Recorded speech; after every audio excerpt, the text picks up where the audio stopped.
صعب جدا ومؤلم جدا جدا جدا، بدليل ان هو نزلت فيه آية من القرآن الكريم. الآية بتقول إن الله لا يغير ما بقوم حتى يغيروا ما بأنفسهم.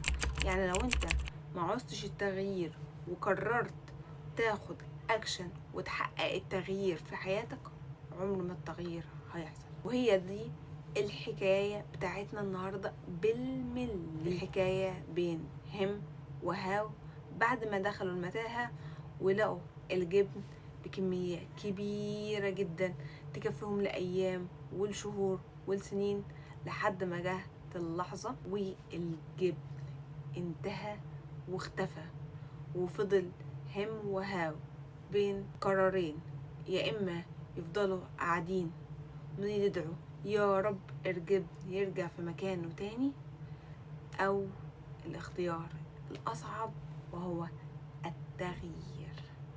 قوم واسعى ودور على مكان رزق جديد. يلا بينا نبدأ حكايتنا النهاردة، يلا بينا. الحكاية جميلة جدا ومبسطة قوي. أنا باختصار اتفرجت على شرح مبسط لكتاب الخروج من المتاهة. كتاب الخروج من المتاهة هو الجزء الثاني لكتاب من حرك الجبن لسبنسر جونز، اللي كاتب الكتابين هو واحد والاتنين حققوا أفضل مبيعات. يعني ده الجزء الأول، من حرك قطعة الجبن، هنتكلم عليه في فيديو تاني ان شاء الله. لكن فيديو النهاردة وفيديو الخروج من المتاهة. عندنا هنا شخصين، هم وهاو.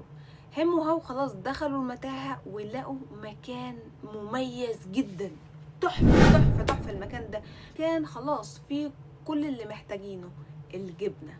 لقوا مكان مليان جبنة، كل يوم خلاص عرفوا الطريق يروحوا يجيبوا الجبنة من المكان المثالي اللي لقوه ده، ويرجعوا ينتخوا تاني او يناموا تاني. فضلوا على الحال ده بمنتهى السهولة. وكمان ده بياخدوا من الجبنة عشان تكفيهم بقى غدا وعشاء لحد لما يصحوا تاني يوم الصبح ويجوا المكان وياخدوا جبنة تاني، وهكذا وهكذا وهكذا. وعدت الأيام والشهور والسنين، وهم وهام ما بيتحركوش من المتاهة، من المكان اللي قاعدين فيه للمكان المثالي، من المكان المثالي ياخدوا الجبن يرجعوا للمكان اللي هيناموا فيه.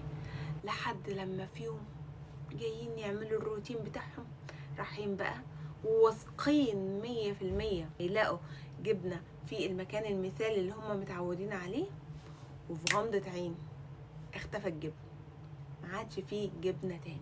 ايه ده؟ احنا ما اتفقناش على كده، احنا عارفين ان الجبنة موجودة هنا كل يوم، ده اكيد حاجة قدرية والجبنة هترجع تاني. خلاص مش مهم، احنا كده كده عندنا المخزون بتاعنا هيكفينا، وبكرة الصبح اكيد لما هنرجع المكان المثالي ده اللي فضلنا سنين بنلاقي فيه جبنة، اكيد لما هنرجع له تاني يوم الصبح بقى هنلاقي. جم تاني يوم الصبح المكان المثالي برضو ما لقوش جبنة.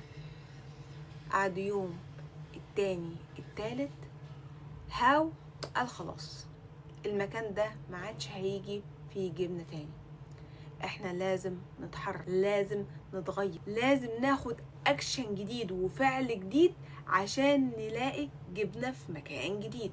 هم قال له لا، نتعب ليه؟ احنا فضلنا سنين بنلاقي جبنة في المكان ده، فمش عشان يوم ولا اتنين هتخلينا نتغير ونغير الستايل بتاعنا ونغير اسلوب حياتنا. احنا كده خلاص عرفنا السيف واي من المكان للمكان المثالي اللي بنلاقي فيه الجبنة، ناخد الجبنة ونشرب.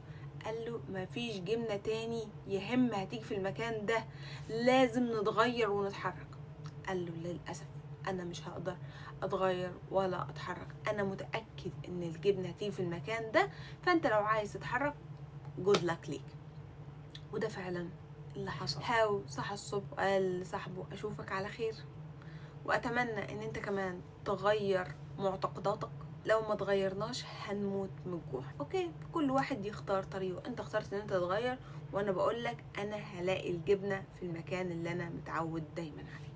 قال له اوكي، بس انا هعمل لك علامات عشان اتاكد لو انت تتغير يبقى انت كمان بدات تغير نفسك. لو انا ماشي في الطريق هكتب لك كلمات هترشدك ان انا مشيت من المكان ده. هم فضل على نفس الوتيرة، مش عايز يخرج من الكومفورت زون، مفيش اي امل ان الجبنه خلاص هترجع مكانها. هم اتفرض عليه تغيير غصب عنه، هيموت من الجوع فعلا، لازم يتحرك. المخزون بتاع الجبنه عنده خلاص هما كانوا مجمعين شويه. هاو لحق نفسه من بدري، قالك الحق نفسي يمكن الاقي مصدر تاني. فضل بقى يمشي في المتاهه، وعلى ظهره بقى الحاجات اللي بينقبوا بيها والحاجات دي كلها، ومعتقداته القديمه وتفكيره القديم، لحد لما مات من التعب. هلك بجد، وبرضه ملقاش جبن، لحد لما طلعت له بنت وقالت له انت بتدور على ايه؟ قال لها بدور على اكل، جبنه. قالت له جبنه يعني ايه جبنه؟ يعني ايه جبنه؟ قال لها ما انت بتدوري على ايه؟ قالت له بدور على القطعه اللي مرميه جنبك دي. قال لها ايه القطعه دي؟ دي حاجه كده لونها احمر ملهاش اي قيمه. قالت له لا، دي ليها قيمه كبيره جدا، دي تفاح. لا تفاح دي بتتاكل دي؟ قالت له اه انا بدور على تفاح، انا بدور على ده، انا معرفش ايه الجبنه اللي انت بتدور عليها دي اصلا.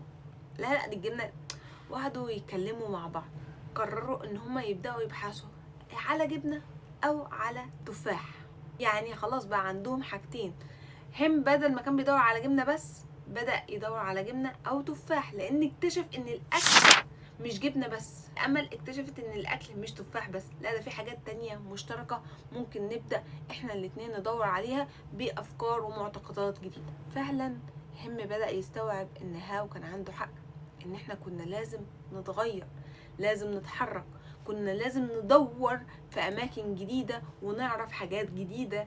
ليه في حاجات جديده غير الجبنه بس ممكن نكتشفها، ونخرج بره المتاهه اللي احنا حبسنا نفسنا فيها. بدأ هم ما يخافش من التغيير، بدأ ياخد خطوات من التغيير، يخش في الأماكن الضلمة اللي كان بيخاف منها. ما هو كده هيموت وكده هيموت، فلو ما تغيرش هيموت، ولو فضل مكانه هيموت، مش هيلاقي الأكل. فبدأ هتغير يعني هتغير، ويمشي كل ما يمشي في مكان يلاقي صاحبه كاتب له علامات، وأهم علامة كانت الأولد بليفز، معتقداتك القديمة، خلي بالك منها. لحد لما دخلوا في ممر مظلم جدا، لو هم بتفكيره القديم استحالة هيخش المكان ده، اتجاه واحد وان واي تخشه ما تقدرش ترجع تاني. دخلوا فكروا نفسهم اتحبسوا، ما كانش قدامهم حل ان هم لازم يكملوا لقدام. خلاص التغيير حصل، التغيير وقع علينا. فضلوا مكملين في الباث او الممر اللي هو الضيق كده، اللي هو ذهاب بلا عودة، ذهاب الى المجهول، ذهاب الى مكان مظلم ضيق مش عارف نهايته ايه. بس هو ما قداموش حل، ان هو خلاص التغيير لازم يحصل. وصل لنهاية الطريق المظلم ده، لقى نهايته كلها نور، لقى نهايته كانت الخروج من المتاهة، وان هو شاف النور والدنيا والحياة، واكتشف حياة جديدة وناس واكل وحاجات كتيرة جدا جدا جدا هو كان دافن نفسه فيها، علشان اختار الكومفورت زون، اختار السيف سايد. انا خلاص بلاقي الاكل بكل سهولة، ليه اتعب نفسي؟ ليه اتحرك؟ ليه اطور من نفسي؟ ما انا حلو كده وزي الفل. لو انت ما طورتش من نفسك بمزاجك هيتفرض عليك غصب عنك التغيير، ولما يتفرض عليك هتعمله وانت مش مبسوط وانت متضايق، لان انت مش عايز التغيير ده، بس هو مفروض عليك. زي ما هم عمل التغيير ده في الاول وهو مغصوب مش عايز يعمله، في الاخر التغيير ده كان نعمة كبيرة من ربنا، كانت انطلاقة لاكتشاف حياة جديدة، حياة كانت مجهولة مقفولة على جبنة، دلوقتي فتحت على تفاح وجبنة وحياة وناس وحاجات تانية كتير. وبعد ما خرج من المتاهة قابل صاحبه هاو وقال له شفت، لو كنا لسه قاعدين لحد دلوقتي وكانت الجبنة لسه موجودة ما كناش زماننا اكتشفنا العالم الخارجي ده. والحمد لله ان الجبنة خلصت علشان ناخد خطوات التغيير ونسعى للخروج من المتاهة اللي احنا بايدينا كنا دافنين نفسنا فيها.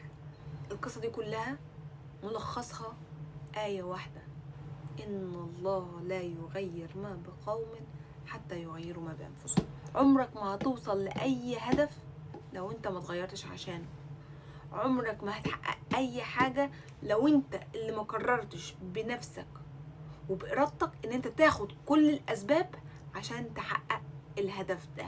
غير كده انسى، هتفضل زي ما انت لحد لما يتفرض التغيير عليك او تستسلم للظروف والامر الواقع وتفضل في حالة الكومفورت زون، من المكان للجبنة ومن الجبنة للمكان، ولما الجبنة تخلص ما ترجعش.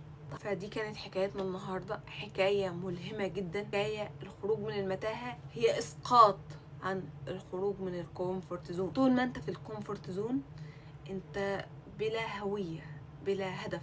ربنا خلقنا للحركة، ربنا خلقنا للتغيير، ربنا خلقنا دايما للسعي والتطوير، وأن ليس الإنسان إلا ما سعى وأن سعيه سوف يرى. لو انت في كومفورت زون وقاعد في كومفورت زون، اعتقد وانا متأكدة ان انت مش هتكون مبسوط في الكومفورت زون دي لانها مملة جدا. فلو انت في الكومفورت زون وشايف الفيديو ده، يا ريت تسحب كل طاقتك ان انت تخرج من المتاهة اللي انت حابس نفسك فيها. اخرج منها، اخرج منها بأي شكل. اكيد ربنا هيلهمك الطريقة اللي تخرجك من الكومفورت زون وتخليك تشوف الطريق اللي انت مش شايفه وتقول يا ريتني كنت خرجت من الكومفورت زون دي من زمان. فما تضيعش وقت اكتر من كده. الخروج من الكومفورت زون مش سهل، بس التغيير هيتفرض عليك حتما ولا بد، فاعمله بمزاجك احسن ما تعمله غصب عنك. بس كده، دي كانت حكايتنا النهارده، كانت الدرس المستفاد من كتاب الخروج من المتاهه. يا رب تكون حكايه النهارده عجبتكم والهمتكم ان احنا لازم نتغير، لان التغيير بيحصل، الدنيا مش ثابته، احنا مش ماشيين على وتيره واحده، الدنيا كلها اب اند داون. فانت لازم تكون مرن، عندك الفلكسبيليتي للتغيير وتتقبل التغيير بصدر رحب، وانت كمان دايما اللي تصر على التغيير وان انت ما تفضلش على نفس الوتيره. يا رب تكونوا استفدتوا من الحكايه دي، ولو عجبتكم الحكايه دي ما تنسوش تشيروها مع صحابكم، وما تنسوش بقى تشتركوا في القناه وتفعلوا الجرس، وانتظرونا ان شاء الله في حكايه جديده من حكاوي روني المصري. وما تنساش الخروج من المتاهه او الخروج من الكومفورت زون مش سهل، بس التغيير والسعي والمكان المجهول اللي انت مش عايز تروحه، صدقني لو رحته هتتبسط بيه جدا وعن تجربه. باي باي، روني المصري.